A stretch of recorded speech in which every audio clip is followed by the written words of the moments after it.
Hello, welcome to 40 Lessons in 40 Years. My name is Boluwatife David, and this is lesson 22. You are the custodian of your pain and your pleasure, so use it to your advantage. Now, I'm sure you're wondering what exactly is this guy talking about? Now, one of the things that we have discovered by our way of study of human behavior and psychology is that the human body is an automated machine that responds to the cues of our emotions and whatever is coming from our hearts. So what you find yourself doing is that you are running in the direction of anything that you paint in your head as pleasurable, and you are always running away from everything that you describe as painful.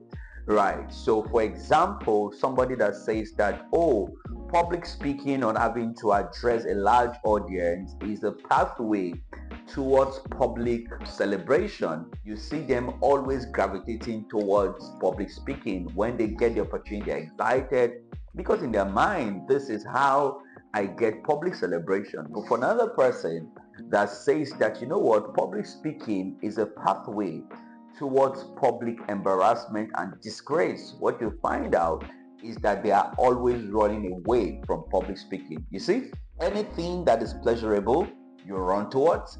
Anything that is painful, you run away from. This is not what you do by thinking. This is an automatic response. So what does that mean? If you are able to use this knowledge very well, then you can begin to prep and prime yourself to paint a picture of a desired future that makes it such that you are always running in that direction. And then you can always paint a picture of a thing that you don't want that would always get you moving. Right. When you master this, you can always get yourself running either away from something or towards something. The challenge is that even though this principle is very potent and very true, a lot of people use it negatively because they are not even the ones in control. So what you see them do is that you see that there is a result that they need to create in their life, or a result they need to move towards in their life. But because they know that this thing is going to be stressful, this thing is going to be painful, this thing is going to be, daunting for them as a person, they tell themselves the story of how painful it's going to be. They tell themselves the story of how, daunting that task is going to be. And guess what? Without their permission, they see themselves walking away from it. Even though in their head, they know that this is what I'm meant to do, but they don't find themselves running towards it because that thing is pain. Right.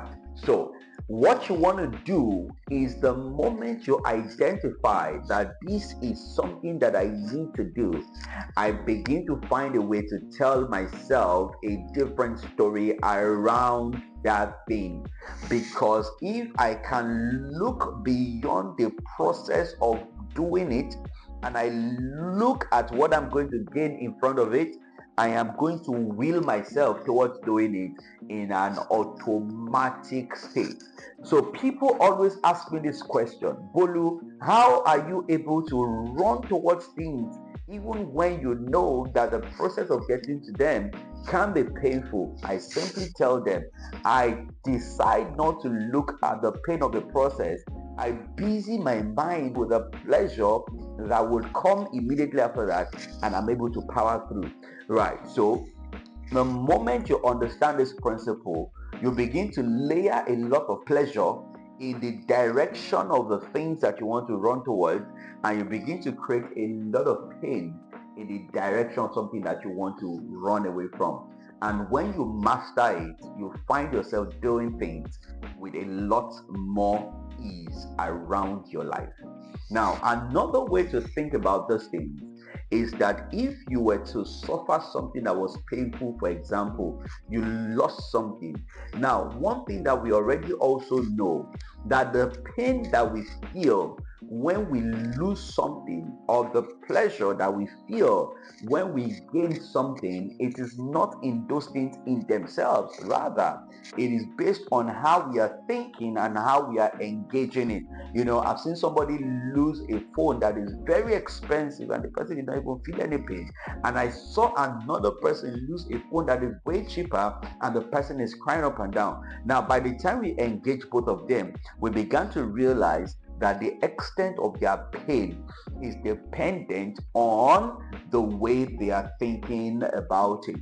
Some people have mastered how to increase the intensity of their pain and reduce the intensity of their pleasure through the mechanisms of their thinking, and some other persons have mastered how to reduce the intensity of their pain and increase the intensity of their pleasure simply by how they also think. What does that mean? You can engineer your pain as much as you can engineer your pleasure. So, which switch are you going to turn on and which switch are you going to turn off today?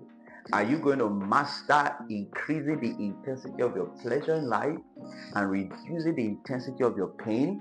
Or do you want to continue to increase the intensity of your pain and reducing the intensity of your pleasure? Remember that you are the custodian of your pain and your pleasure. The charge is for you to use that to your advantage. On the one part, know when to increase the intensity of your pain and know when to increase the intensity of your pleasure. Know when to reduce the intensity of both of them. But most importantly, know how to layer pleasure in the direction of something you want to run towards, and how to layer pain in the direction of something that you want to stay away from. The more you use this, the more you're able to produce results in an easier way that doesn't stress you